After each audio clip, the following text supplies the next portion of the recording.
بالعالمین والصلاة والسلام على أشرف الأنبياء والمرسلين وعلى آله الطيبين وأصحابه الطاهرين أما بعد فأعوذ بالله من الشيطان الرجيم بسم الله الرحمن الرحيم ألم تر كيف فعل ربك بأصحاب الفيل ألم يجعل كيدهم في تضليل وأرسل عليهم طيرا أبابيل ترميهم بحجارة من سجيل فجعلهم كعصف مأكول آمنت بالله صدق الله العظيم اللهم رب اشرح لي صدري ويسر لي أمري واحلل عقدة من لساني يفقهوا قولي رسول کریم رؤوف الرحیم صلی اللہ علیہ وسلم ارشاد فرماتے ہیں جب وہ جمعرات کا دن آتا ہے تو اللہ تعالیٰ اپنے فرشتوں کو زمین پر بھیجتا ہے جن کے پاس سونے کے قلم اور چاندی کے کاغذ ہوتے ہیں. وہ فرشتے لکھتے ہیں اس شخص کا نام جو جمعرات کے دن اور جمعہ کے شب اور جمعہ کے دن مجھ پر درود پاک پڑھتا ہے. فرشتے سونے کے قدم سے چاندی کے کاغذ میں اس کا نام لکھتے ہیں. لہٰذا جمعرات کا دن آئے، شب جمعہ ہو، روز جمعہ ہو تو ہمیں اپنے آقا کی بارگاہ میں کوشش کر کے کثرت کے ساتھ درود پاک پڑھنا چاہیے. آج یہ نہایت محبت کے ساتھ بارگاہ رسالت میں درود و سلام کا نذرانہ پیش کریں. اللہم صلی علی سیدنا و شفیعنا و کریمنا و نبینا مولانا محمد وعلی آلہ وبارک وسلم. حاضرین محترم، درس تفسیر قرآن کا سلسلہ ہے اور آج ہم بات کریں گے جس تفسیر کے تحت وہ ہے سورۃ الفیل. سورہ فیل یہ سورہ مکیہ ہے، مکۃ المکرمہ میں ہجرت سے پہلے نازل ہوئی. فیل نام رکھنے کی وجہ یہ ہے کہ اس سورت میں فیل کے معنی ہوتا ہاتھی. ہاتھی ایک جانور ہے تو ہاتھی والوں کا تذکرہ موجود ہے. اس مناسبت سے اس کا نام سورہ فیل رکھا گیا ہے. اس سورت کا جو مضمون ہے وہ آپ سن لیں گے تو انشاءاللہ آپ کو معلومات ہو جائے گی کہ یہ سورت کس موقع پر نازل ہوئی اور کیا بتانے کے لیے نازل ہوئی ہے. اس سورت کا مضمون یہ ہے کہ یمن اور حبشہ کا بادشاہ جو عیسائی تھا جس کا نام ابرہہ تھا، تو جب اس نے دیکھا کہ حج کا زمانہ آتا ہے تو دور دراز سے لوگ حج کی تیاریاں کرتے ہیں اور سفر کرتے ہوئے مکہ جاتے ہیں. اور مکۃ المکرمہ میں ایک گھر ہے جس کو کعبہ کہا جاتا ہے، لوگ اس کا طواف کرتے ہیں، حج کرتے ہیں. چونکہ حج تو حضرت آدم علیہ السلام کے دور سے چلا آ رہا ہے، پیغمبروں نے بھی خانہ کعبہ کا حج کیا، اس دور میں جو رواج تھا اور طواف کیا. تو اس نے دیکھا کہ دور دراز علاقوں سے لوگ کعبہ معظمہ دیکھنے اور اس کا طواف کرنے کے لیے جاتے ہیں. تو اس نے کیا کیا کہ یمن کی راجدھانی صنعاء تھی، بڑا خوبصورت شہر تھا، تو وہاں پر اس نے ایک گرجا گھر کنیسہ بنایا. جو عیسائیوں کا عبادت خانہ ہوتا ہے اس کو کنیسہ بولتے ہیں، گرجا گھر. اور وہ گرجا گھر انتہائی کشادہ خوبصورت اس نے تیار کیا.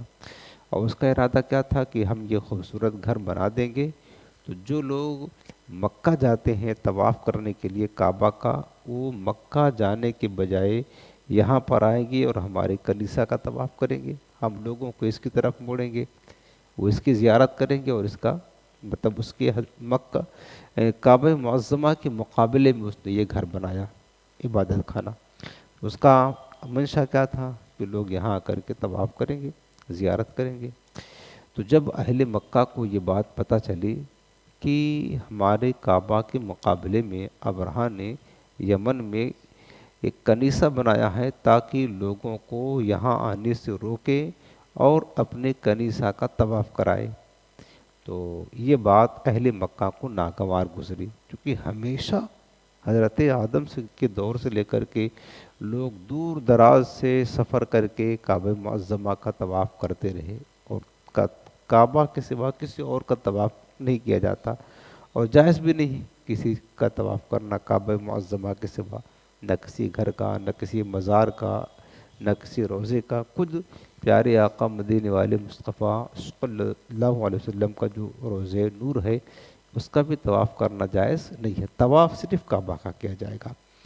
تو اہل مکہ کو یہ بات ناگوار گزری، تو مکہ المکرمہ میں ایک قبیلہ تھا، قبیلے بنی کنانہ، تو بنی کنانہ کا ایک فرد اس کو بڑا غصہ آیا، وہ گیا یمن، اور کسی طرح موقع پا کر کے اس نے وہ گرجا گھر میں گھس گیا اندر، اور وہاں پر اس نے پاخانہ پیشاب غلاظت کر دی، گندگی کر دی، اور اس کنیسہ کی دیواروں کو آلودہ کر دیا، گندگی سے ناپاک کر دیا، غصہ میں تو تھا ہی، اور وہ ناپاک کر کے غلاظت وغیرہ لگا کر کے بھاگ گیا، وہ بھاگ گیا۔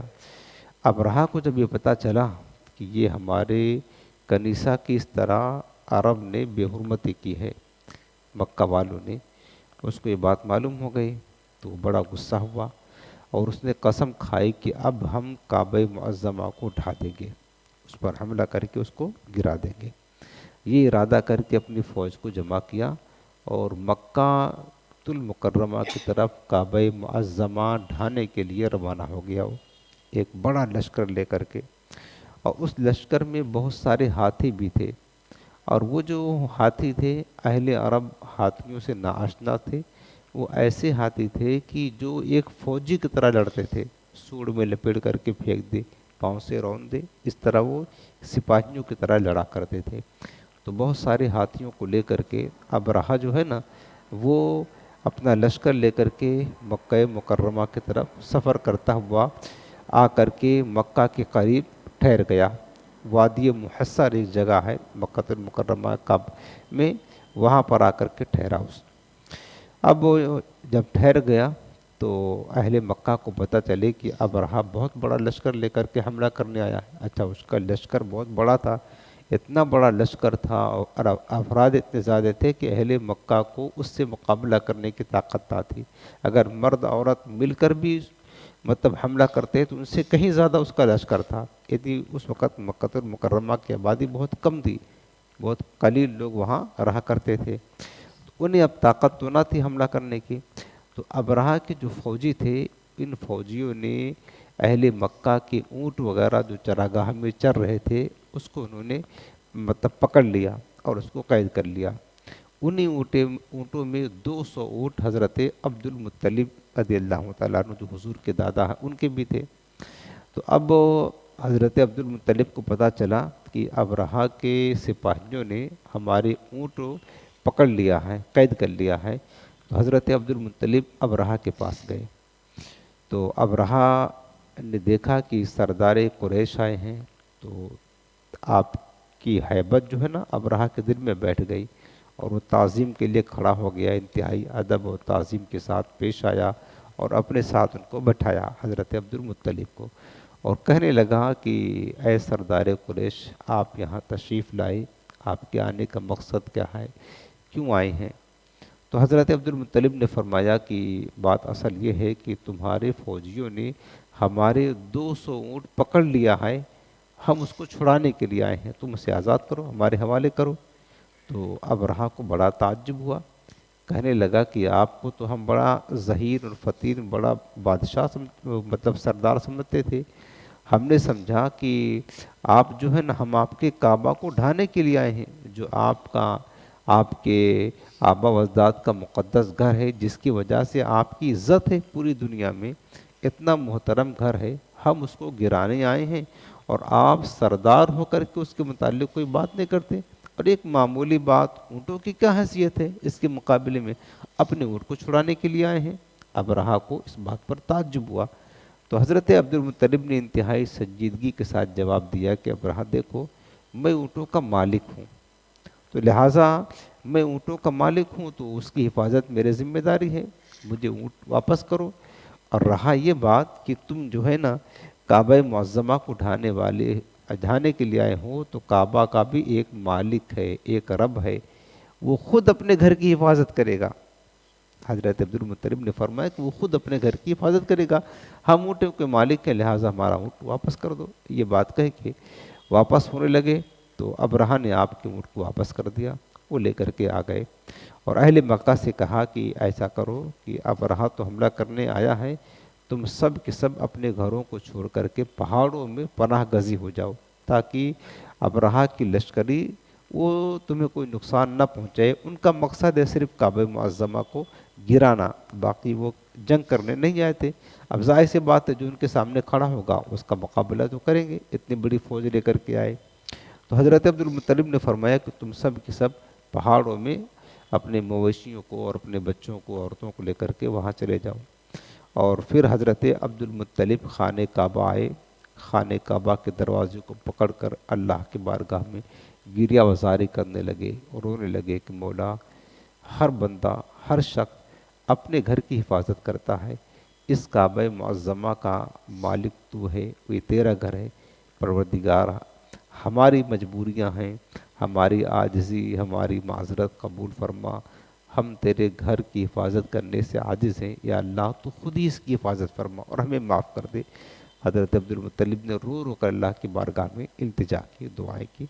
اس کے بعد دعا سے فارغ ہوئے تو اپنے اہل و عیال کو لے کر کے خود بھی پہاڑوں میں جا کر کے پناہ گزی ہو گئے. اب اگلے دن صبح کا وقت ہوا تو ابرہہ نے حکم دے دیا کہ آج مکہ پر حملہ کیا جائے گا. لشکر جب آگے بڑھنے لگا تو وہ جو ہاتھی لے کر آئے تھے ابرہہ اور اس کے فوجی، انہی ہاتھیوں میں جو سب سے بڑا ہاتھی تھا سردار، جس پر ابرہہ خود سوار ہوتا تھا، اس کا نام محمود تھا. محمود ہاتھی تذکر آیا ہے. تو اب جب اس محمود ہاتھی کو اٹھاتے تو وہ اٹھنے کے لیے تیار نہیں تھا، اس نے انکار کر دیا. لاکھ اس کو مارا لوگوں نے، فوجیوں نے، لیکن وہ اٹھ نہیں رہا تھا. اچھا، اس کو دوسری طرف موڑتے، ادھر بھاگو ادھر بھاگو، تو ادھر چلا جاتا تھا. ادھر ادھر اگر اس کو ہانکتے چلاتے تو چلتا، اور جیسے ہی کعبہ کی طرف اس کا رخ موڑتے کہ ادھر چلے، فوراً بیٹھ جاتا تھا. مطلب بہت انہوں نے کوشش کی، مارا اس کو، پیٹا اس کو، لیکن وہ کسی طرح کعبہ معظمہ کی طرف بڑھنے کے لیے تیار نہ ہوا. اب دیکھو ایک جانور ہے، اس کو اللہ نے یہ شعور دیا کہ محترم گھر ہے، یا حملہ نہیں کہتا ہے. اور ابرہہ ایک انسان ہو کر کے اسے شعور نہیں کہ اللہ کے گھر کو ڈھایا نہیں جاتا ہے.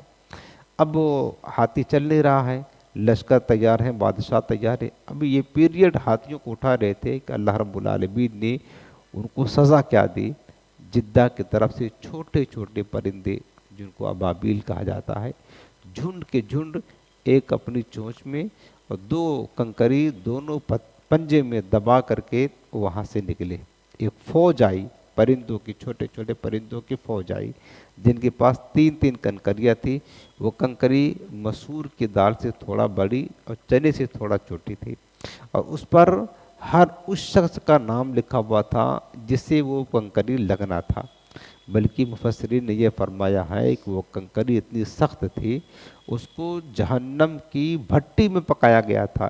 اتنی سخت تھی کہ ابرہہ کے فوجی پورے لوہے کا لباس پہن رکھا تھا، لوہے میں، تاکہ جو ہے نا دشمنوں کا حملہ ان پر کارگر نہ ہو. لیکن وہ جب ابابیل جھنڈ کا جھنڈ پرندوں کا ایک لشکر آیا جدہ کی طرف سے، تو ایک کنکری جس کے سر پر گرا تھا وہ پرندہ، تو وہ کنکری ایک جو ہے نا بم کی طرح کام کرتی، گولی کی طرح کام کرتی. وہ اس کا جو ٹوپی پہنا ہوا تھا لوہے کا، اس کو چیرتی ہوئی، اس کے جسم کو پورا چھیدتی ہوئی. اگر وہ ہاتھی پر سواری پر بیٹھا ہوتا اس کو چھیدتی ہوئی زمین کے اندر دھس جاتی. وہ کنکری اتنی تیز تھی، جس طرح انسان کو گولی مارتے ہیں نا، گولی مارے تو پورے جسم کو پار کر جاتی ہے نا، وہ کنکری بالکل گولی ہی کی طرح کام کرتی تھی، اور جس پر لگتی وہ فوراً مر جاتا تھا۔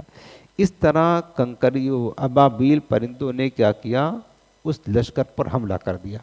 اب دیکھیں شان اللہ تعالیٰ اپنے گھر کی حفاظت کیسے کرتا ہے، اللہ تعالیٰ اپنے گھر کی حفاظت کیسے کرتا ہے۔ اللہ تعالیٰ چاہتا تو فرشتوں کو بھیج دیتا، فرشتوں کی ایک فوج بھیج دیتا انسانوں کی شکل میں جو ان سے مقابلہ کرتے، لیکن اللہ تعالیٰ اپنی قدرت کے اظہار فرمانا چاہتا ہے کہ دیکھو رب وہ ہے ایک معمولی پرندے کے ذریعہ ابرہا جیسے لشکر کو کس طرح شکست دیتا ہے۔ یہ اللہ کی عظیم قدرت ہے، معمولی پرندہ ہے، اتنے بڑی فوج اہل مکہ اس کا مقابلہ کرنے کے لیے تیار نہیں، لیکن چھوٹے چھوٹے پرندوں نے ان پر کیسے حملہ کر کے انہیں کیسے تباہ و برباد کر دیا، حتیٰ کہ ایک بھگدڑ مچ گئی، بھگدڑ مچ گئی، لوگ بھاگنے لگے جب چیخ و پکار کی آواز آنے لگی، لیکن جن پرندوں کے چونچ میں یا پنجے میں جو کنکری تھی اور جس کا نام لکھا تھا وہ کنکری اس پر پڑی، اور اللہ تعالیٰ کی قدرت یہ ہے کہ عبرت کے لیے کچھ لوگ بھاگ نکلے،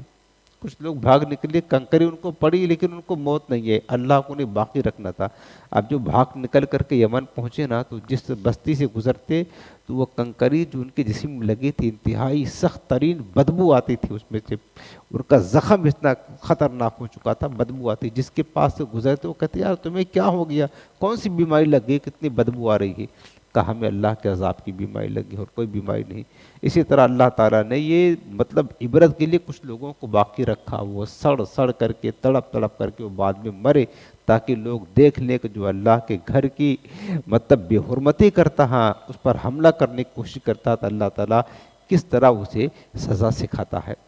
تو یہ پس منظر ہے اس سورت کے نزول کا، یہ پوری صورت میں یہ مضمون جو ہم نے عرض کیا یہ بیان کیا گیا ہے، اور یہ بتایا گیا چونکہ یہ صورت مکہ میں نازل ہوئی، اور اہل مکہ کو بتایا جا رہا کہ اے مکہ والو، جس طریقے سے اللہ تعالیٰ کی شان یہ ہے کہ ابرہا اپنا لشکر لے کر آتا ہے، تو چھوٹے چھوٹے پرندوں سے اللہ تعالیٰ نے ابرہا کے لشکر سے اپنے کعبہ کی حفاظت کی۔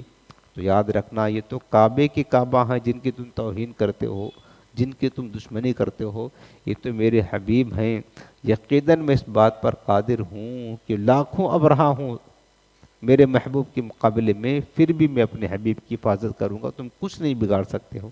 واللہ یعصمک من الناس، اور اللہ نے اپنے حبیب کی کیسی حفاظت فرمائی، پورا مکہ دشمن تھا جب سرکار نے اعلان نبوت کیا، یہاں تک کہ سرکار کو مارنے کے لیے وہ تلواریں 40 لے کر کے ننگے تلواریں حضور کے کاشِ اقدس پر آ گئے، کھڑے ہو گئے دروازے پر، لیکن رب کریم نے کیسی حفاظت فرما لی، حضور ان کے بیچ سے گزر گئے، انہیں پتہ نہ چلی، مکڑی کا جالا سے، کبوتری کے انڈے سے، کن کن معمولی چیزوں سے اللہ نے اپنے حبیب کی حفاظت فرمائی ہے۔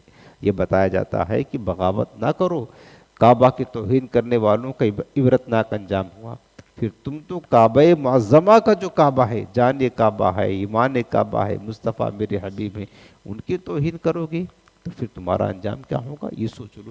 یہ اہل مکہ کو بتایا گیا ہے، اور یہ جو واقعہ پیش آیا اصحاب فیل کا، اس واقعہ کے 52 یا 55 دن کے بعد میرے سرکار کی پیدائش ہوئی مکہ المکرمہ میں۔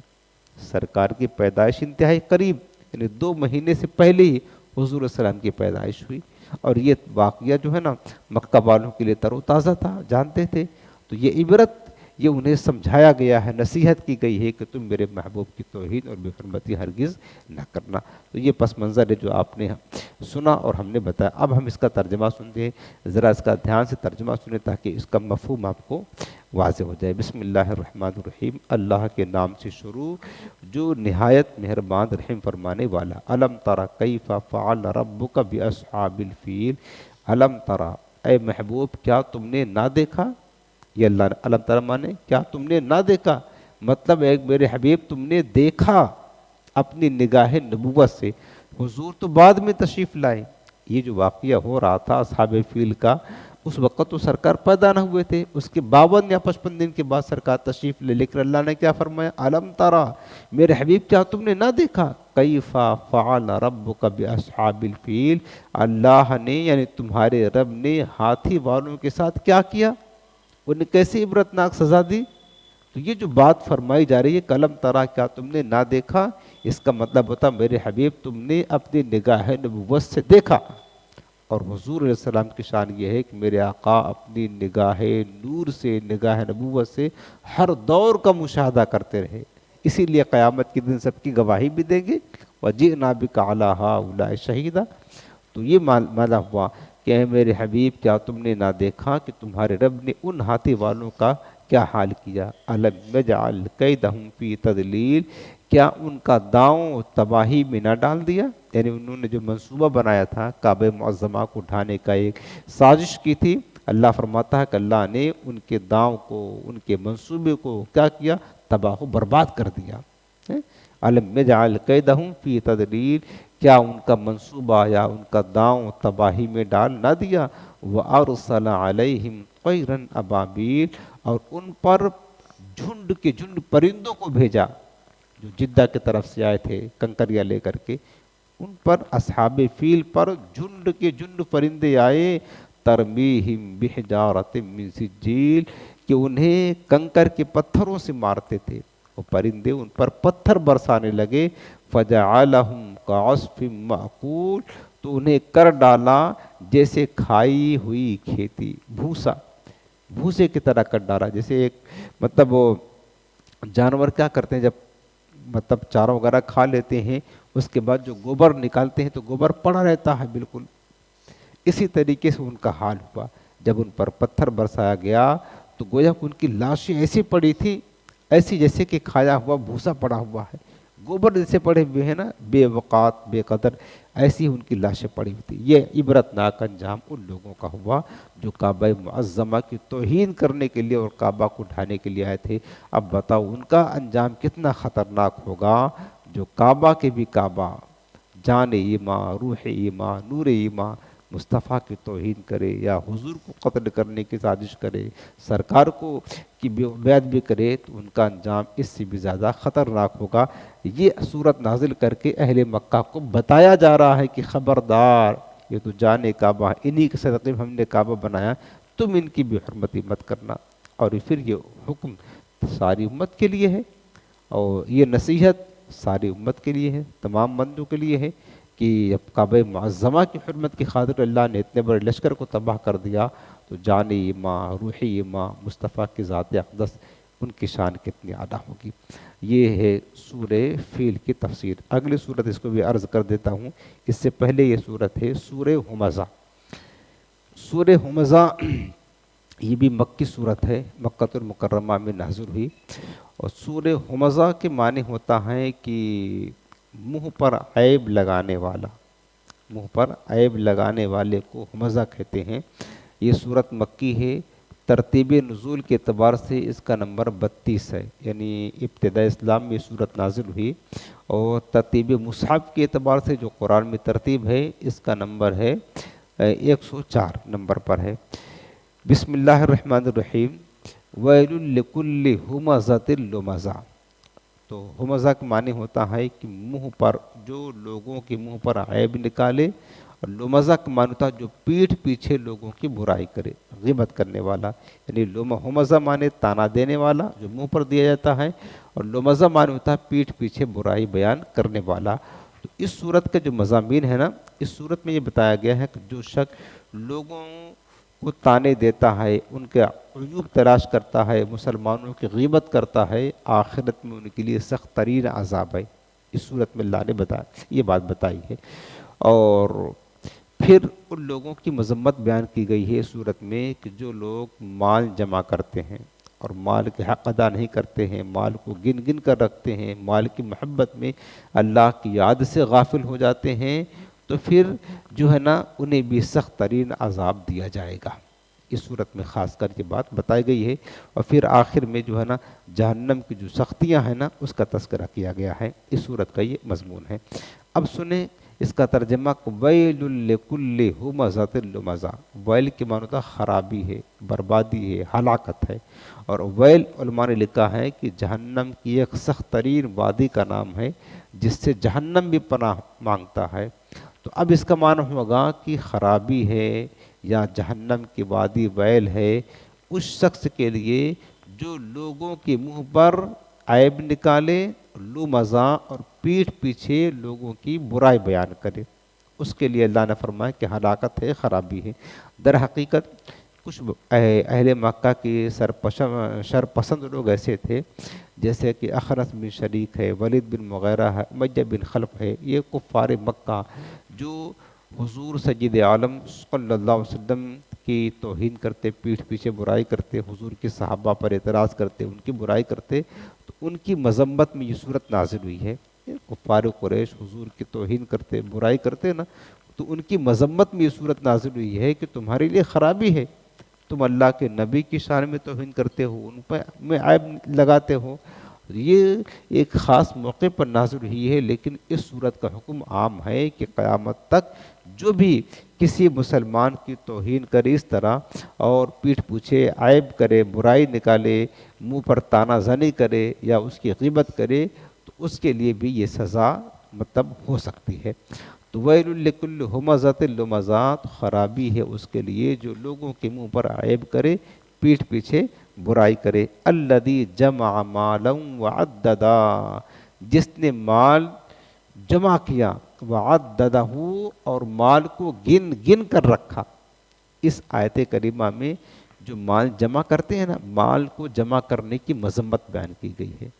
دیکھیں، مال جمع کرنا اصلاً برا نہیں ہے، حلال مال، پاکیزہ مال، جبکہ اس کی حقوق ادا کیے جائیں تو مال جمع کرنا برا نہیں ہے۔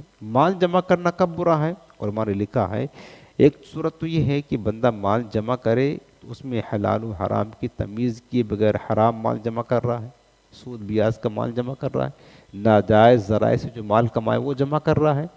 دوسرا ہے کہ مال تو جمع کر لیا، لیکن اس کے حقوق شرعی جو ہے نا، زکوٰۃ ہے، فطرہ ہے، قربانی ہے، زکوٰۃ واجبہ ہیں، وہ ادا نہیں کرتا ہے جو مطالبہ ہے شریعت کا، تو ایسا مال جمع کرنا برا ہے۔ تیسری چیز یہ ہے کہ مال جمع کرنے میں، کمانے میں اتنا مشغول ہو جائے اس کو اللہ کی یاد ہی نہ آئے، نمازوں سے غافل ہو جائے، اللہ کے ذکر سے غافل ہو جائے، جھوٹ فراڈ کرے، مسلمانوں کو دھوکہ دے، تو اس طرح اس انداز میں بھی مال جمع کرنا برا ہے۔ اور چوتھی چیز یہ ہے کہ مال جمع کرنے کی وجہ سے وہ اللہ پر توکل کرنے کے بجائے صرف لوگوں پر توکل کرنے لگے۔ یہ چار صورتیں اگر پائی جائیں گی کہ حرام ذریعہ سے جمع کرے، مال حرام جمع کرے، دوسری صورت یہ ہے کہ مال کے حق ادا نہ کرے، تیسری صورت یہ ہے کہ مال جمع کرنے میں اتنا مشغول ہو کہ نماز وغیرہ ضائع کر دے، اللہ کا ذکر سے غافل ہو جائے، اور چوتھی صورت یہ ہے کہ اللہ پر توکل نہ کرے۔ اگر یہ چار صورتیں پائی جائیں گی تو یقیناً مال جمع کرنا برا ہوگا۔ لیکن اگر یہ چار صورتیں نہیں ہیں بلکہ حلال پاکیزہ مال جمع کرتا ہے تو مال جمع کرنا کوئی برا نہیں ہے، اور اس کے حقوق بھی ادا کرتا ہے، اور اللہ کے ذکر سے غافل بھی نہیں ہوتا ہے، اور توکل اللہ پر رکھتا ہے، تو بھلے صاحب پوری دنیا کی بادشاہ جمع کر لے، کوئی مذاکرہ نہیں، کوئی برا نہیں۔ حضرت سلیمان علیہ السلام پوری دنیا کے بادشاہ تھے، پوری دنیا کے، ان کے بادشاہت میں خزانوں کے مالک تھے، اور ان کی بادشاہت میں جانتے ہو صرف انسان نہیں، جنات بھی آپ کے بادشاہت کے تحت تھے، جانور، درندے، دریا، ہواؤں پر آپ کی حکومت تھی۔ اسی عظیم الشان شہنشاہ اللہ نے دیا تھا، خزانوں کے مالک تھے۔ اور حضور السلام کے صحابہ میں حضرت عبد الرحمن بن عوف سب سے مالدار صحابی تھے، کروڑوں کی ملکیت تھی، سونے، چاندی، جواہرات وغیرہ وغیرہ۔ تو مال جمع کرنا برا نہیں ہے۔ مال جمع کرنا کب برا ہے؟ جو میں نے آپ کو چار صورتیں بتائی ہے۔ تو یہاں پر جو مذمت بیان کی گئی ہے، یہ مذمت ان لوگوں کی بیان کی گئی ہے جو مال تو جمع کرتے ہیں، حرام ذریعہ سے جمع کرتے ہیں، مال کے حقوق ادا نہیں کرتے ہیں، اور مال جمع کرنے میں غفلت کا شکار ہیں، بس سمجھتے ہیں کہ بس مال ہی مال ہے اور آخرت کو بھول گئے۔ ان کی مذمت ہے کہ الذی جمع مالا وعددا، جس نے مال جمع کیا اور اس کے گن گن کر رکھا، یحسب ان مالہ اخلدا، کیا وہ سمجھتا ہے کہ اس کا مال اسے ہمیشہ زندہ رکھے گا؟ یعنی انسان اس انداز میں، آپ دیکھ لیں جو دنیا دار قسم کے لوگ ہیں، اس انداز میں زندگی گزار رہے ہیں جیسے انہیں مرنا ہی نہیں ہے، یعنی سب کچھ بناتے چلے جا رہے ہیں، بناتے چلے جا رہے ہیں، بڑھاپا آ گیا آج بھی ان کی ہوس اور ہرس کم نہیں ہو رہی ہے، بناتے چلے جا رہے ہیں، جمع کرتے چلے جا رہے ہیں، لیکن وہ سمجھتے کہ ایسا لگتا ہے کہ ہمیشہ رہیں گے، حالانکہ ان کو پتہ ہے موت آئے گی، لیکن ان کا حال یہ بتا رہا ہے کہ ایسا لگتا ہے کہ ہمیشہ ان کو یہاں رہنا ہے۔ اتنی مضبوط محل، اتنی مضبوط بلڈنگ، اتنی مضبوط، اتنا عالیشان گھر بنایا، اتنا عالیشان گھر بنایا تو کیا اس میں رہنا ہمیشہ؟ نہ، آج موت آ جائے تو کیا کریں گے؟ کچھ نہیں، سب پڑا رہے گا. لیکن یہ یقین ہونے کے باوجود کہ موت آنی ہے، پھر بھی اتنا منہمک ہیں جو ہے نا مال جمع کرنے میں اور سب کچھ بنانے میں کہ اللہ کی یاد سے غافل ہے. یہ برا ہے. آپ دیکھیں نا، صحابہ کرام بیٹھے ہوئے تھے، میرے آقا کریم علیہ السلام نے صحابہ سے پوچھا کہ میرے صحابہ یہ بتاؤ کہ تم اپنے مال کی حفاظت کرو گے یا اپنے وارثین کے مال کی حفاظت کرو گے؟ تو صحابہ نے کہا حضور ظاہر سی بات ہے کہ ہم اپنے مال کی حفاظت کریں گے، اپنے وارثوں کی مال تو خود اپنی حفاظت کریں گے، تو ہم اپنے مال کی حفاظت کریں گے. حضور نے پوچھا بتاؤ تمہیں پتا تمہارا مال کون سا ہے؟ ہم تو یہ سمجھتے ہیں نا کہ جو بنایا ہم مکان، جو بینک میں پیسے اپنے نام ہم نے جمع کیا ہے وہ ہمارا مال ہے نا. حضور نے پوچھا یہ تو بتاؤ کہ تمہارا مال ہے کون سا جو تم حفاظت کرو گے، کون سا مال ہے؟ تو اب صحابہ کرام خاموش ہے، کیونکہ وہ کہتے حضور ظاہر سی بات ہے جو ہم جمع کر رہے ہیں اور جو ہم نے بنایا وہ ہمارا مال ہے، وہ ہمارا مال ہے. پوچھا کہ پھر چلو یہ تمہارا مال ہے، بتاؤ اگر ابھی تمہاری موت آ جائے پھر کیا ہوگا؟ یہ کس کا مال ہوگا؟ جو کچھ جمع کر کے رکھا، لاکھوں کروڑوں بنا کر کے رکھا ہے، ابھی موت آ جائے تو پھر کیا ہوگا؟ یہ تو تمہارا نہیں رہے گا، تو تمہارے وارثین کا ہو جائے گا. تو میرے آقا نے فرمایا کہ تمہارا اصل مال وہ ہے جو تم نے اللہ کی راہ میں خیرات کر دیا، وہ جمع ہے، وہی تمہارا مال ہے.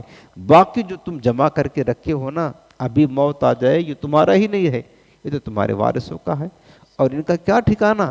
یہ تو لڑتے ہیں بعد میں مال لینے کے لیے، جائیداد لینے کے لیے، قتل و غارت غری کرتے ہیں کہ تمہارے نام پر خیرات کریں گے. بہت یاد آیا کہ 10واں 20واں 30واں 40واں کر کے چھٹی کر لیا، اس کے بعد تو پھر عیش کریں گے. یہ تمہارا نہیں. اور ایک حدیث پاک میں یہ بھی ہے کہ تمہارا مال وہ ہے جس کو تم نے کھا کر کے ختم کر دیا، پہن کر کے پرانا کر دیا، یا راہ خدا میں دے کر کے اس کو محفوظ کر لیا، وہی تمہارا مال ہے. باقی جو کچھ ہم رکھے ہیں یہ مت سمجھنا ہمارا ہے، یہ سمجھنا تمہارے وارثین کا ہے. تم اپنے مال کی حفاظت کرو، مطلب یہ ہے کہ مال اللہ کی راہ میں خیرات کرو. اب آپ دیکھیں نا کہ جو فرمایا نا کہ یہ جو لوگ مطلب مال جمع کرتے ہیں اور گن گن کر رکھتے ہیں، وہ سمجھتے ہیں کہ ان کا مال انہیں ہمیشہ رکھے گا. کلا، ہرگز نہیں، مال کسی کو ہمیشہ باقی نہیں رکھے گا. ارے بڑے بڑے بادشاہ، قارون کتنا مالدار تھا، شداد دنیا ہی میں جنت بنا لی تھی، کہاں ہے آج؟ مر گیا. قبروں کے نشان بھی ختم ہو گئے. فرعون کہاں ہے؟ بڑی دولت جمع کیا، کیا اس کے مال نے اس کو رکھا؟ نہ. اللہ فرماتا کلا، ہرگز نہیں، یہ گمان مت کرو، تم چاہے جتنا کچھ کما لو تمہارا مال تمہیں ہمیشہ باقی نہیں رکھے گا. یہاں پر لَيُنبَذَنَّ فِي الْحُطَمَةِ، ہرگز نہیں، وہ ضرور روندنے والی آگ میں پھینکے جائیں گے. جو مال جمع کرتے ہیں حقوق نہیں ادا کرتے ان کی بات، اور جو گمان کرتے کہ انہیں ہمیشہ رہنا ہے، آخرت سے غافل، اللہ کے ذکر سے غافل، دین سے غافل، حرام کما رہے ہیں. فرمایا ہرگز نہیں. لَيُنبَذَنَّ فِي الْحُطَمَةِ، حطمہ جہنم کی وادی ہے، اور ایسی سخت ترین وادی ہے کہ اس میں جس کو پھینکا جائے گا یہ جہنم کی وادی اس کی ہڈیوں کو ریزہ ریزہ کر دے گی، چور چور کر دے گی. یہ رون دینے والی وادی ہے جہنم کی، سخت ترین عذاب کی جگہ ہے. ہرگز نہیں، ضرور ان کو پھینکا جائے گا حطمہ میں، یعنی اس آگ میں جو انہیں رون ڈالے گی، ریزہ کر دے گی، چور چور کر دے گی. وما ادراک ما الحطمہ، اور اے سننے والے تجھے کیا خبر حطمہ کیا ہے؟ حطمہ کیا ہے؟ نار اللہ الموقدہ، اللہ کی آگ ہے جو بھڑک رہی ہے. اللہ کی آگ ہے جو بھڑک رہی ہے. اور جانتے ہو اللہ کی آگ کی حرت مطلب شدت کیا ہے؟ حدیث پاک میں ہے، میرے آقا مدینے والے مصطفیٰ صلی اللہ تعالی وسلم نے ارشاد فرمایا کہ یہ جو آگ ہے نا جہنم کی، حضرت ابو ہریرہ سے مروی ہے، فرمایا کہ جہنم کی آگ 1000 برس تک دہکائی گئی، یہاں تک کہ وہ سرخ ہو گئی. پھر 1000 برس تک اس کو دہکائی گئی، یہاں تک کہ یہ سفید ہو گئی. پھر 1000 برس تک اس کو دہکائی گئی، یہاں تک کہ یہ سیاہ کالی ہو گئی. اب بالکل اندھیرا ہے. دنیا کی آگ میں روشنی ہوتی ہے، جہنم کی آگ میں روشنی کا نام و نشان تک نہیں، اندھیرا ہی ہے، اندھیرا کالی ہے آگ. اور ایک حدیث پاک میں حضور نے فرمایا یہ دنیا کی آگ جو ہے نا جہنم کی آگ کا 70واں حصہ ہے. اور جہنم کی آگ 69 درجہ اور بڑی شدت ہے اس میں، یہ تو کم ہے، 70 مرتبہ یہ سمندر میں بھگو کرنے کے بعد اس دنیا میں ہم کو دیا گیا اس آگ کو، جس سے ہم نفع اٹھا رہے ہیں، ورنہ اس سے ہم نفع اٹھا نہیں سکتے ہیں۔ تو بتاؤ جہنم کی آگ کی شدت کیا ہوگی؟ تو اللہ فرماتا نار اللہ الموقدہ، اللہ کی آگ جو بھڑک رہی ہے، التی تطلع علی الافئدہ، وہ جو دلوں پر چڑھ جائے گی۔ کہ جہنم کی آگ انسان کے پیٹ میں داخل ہوگی، اس کے ظاہر کو جلائے گی، اس کے بعد اس کے دل کو جلائے گی۔ دل یہ بہت نازک جگہ ہوتی ہے، ذرا سے بھی گرمی برداشت نہیں کرتا دل ذرا سے گرمی برداشت نہیں کر سکتا ہے۔ بتاؤ جب یہ جہنم کی آگ دل کو جلائے گی اس وقت حال کیا ہوگا؟ اللہ تعالیٰ کی پناہ، اللہ نے فرمایا کہ یہ جہنم کی آگ لوگوں کے دلوں پر چڑھ جائے گی اور انہیں جلا کر کے خاکستر کر دے گی، پھر موت تو آئے گی نہیں، پھر جلیں گے، پھر اچھا ایک بار ہی اچھا ہو جائے گا ان کا جسم، پھر جلایا جائے گا۔ اس حال میں ان کو اس طرح عذاب دیا جائے گا۔ انہا علیہم مؤصدہ، بے شک وہ ان پر بند کر دی جائے گی، فی عمد ممددہ، لمبے لمبے ستونوں میں۔ یعنی جہنم میں کس انداز کیا ہوگا پتہ ہے؟ آگ کے شعلے ہوں گے، لمبے لمبے ستونوں کی شکل میں ہوں گے۔ حدیث پاک میں لکھا ہے کہ آگ کا ایک صندوق ہوگا، آگ کے ایک صندوق میں جہنمی کو رکھا جائے گا، اس کے بعد اس میں اور آگ بھری جائے گی، آگ کا تالا لگایا جائے گا، پھر اس آگ کے صندوق کو دوسرے آگ کے صندوق میں رکھا جائے گا، پھر آگ کا تالا لگایا جائے گا، پھر اس آگ کے صندوق کو تیسرے آگ کے صندوق میں رکھا جائے گا اور آگ کا تالا لگایا جائے گا، پھر اس کو جہنم میں پھینک دیا جائے گا۔ اب ہر جہنمی سمجھے گا کہ جہنم میں ہمارے سوا کوئی اور نہیں ہے، ہم ہی تنہا جہنم میں، اور یہ حسرت بالائے حسرت، افسوس بالائے افسوس ہوگا۔ اس طریقے سے جو ہمیشہ رہنے والے ہوں گے جہنمی، ان کو یہ مطلب اس طریقے سے عذاب دیا جائے گا۔ اور دوسرے بات میں حضرت عبداللہ بن عباس سے ہے کہ ان کے گلے میں زنجیریں ڈال کر لمبے لمبے ستونوں میں داخل کیا جائے گا، یعنی ان کو نار جہنم کے ستونوں کے ساتھ عذاب دیا جائے گا۔ اللہ کی پناہ، انہا علیہم مؤصدہ، بے شک وہ آگ ان پر چاروں طرف سے بند کر دی جائے گی، سانس لینے کی جگہ نہیں رہے گی، فی عمد ممددہ، جہنم میں لمبے لمبے ستونوں میں ان کو باندھ دیا جائے گا، آگ کے ستون ہوں گے، جکڑ دیا جائے گا۔ خدا کی قسم آگ جہنم کی شدت بے پناہ بہت سخت ہے۔ بس اللہ تعالیٰ بس ہمیں جہنم سے حفاظت فرما۔ اللہم انی اعوذ بک من النار، اللہم انی اعوذ بک من النار، اللہم انی اعوذ بک من النار۔ اے اللہ ہم عذاب نار سے، عذاب قبر سے، عذاب حشر سے، عذاب جہنم سے تیری پناہ مانگتے ہیں، اللہ ہماری حفاظت فرما۔ تو یہ سورہ ہمزہ کی تفصیل جو ہے گزر چکی۔ اللہ تعالیٰ بس ہمیں ان نصیحتوں پر عمل کی توفیق عطا فرمائے۔